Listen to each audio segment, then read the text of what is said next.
बाड़े यही से बोला ताड़े एक्स्ट्रा कि सुन ले बेटा दूर बाड़े यही से बोला ताड़े एक्स्ट्रा।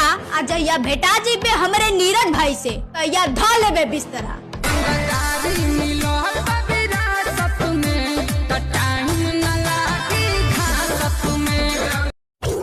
अरे कि खाली है हम अपन मोछिया है ना तो बहुते बड़का बड़का कांड होला।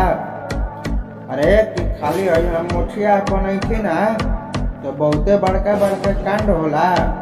अरे हमार साहब हम ठाकुर जाति से विलम्ब करी ना हमारा इशारा पर बहुत जन के काम तमाम होते।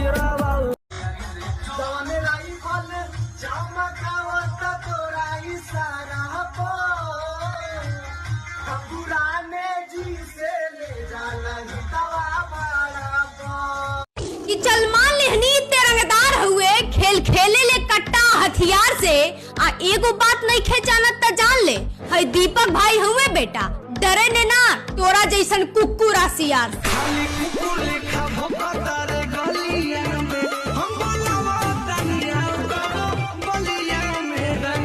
एक लगा के करुआ तेल तोरा साथे हम खेलल चाहतनी।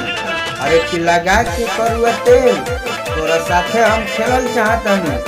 करे जा रात भर सुता के बिस्तर पर तोरा तो हम केरा खियावल चाहतनी।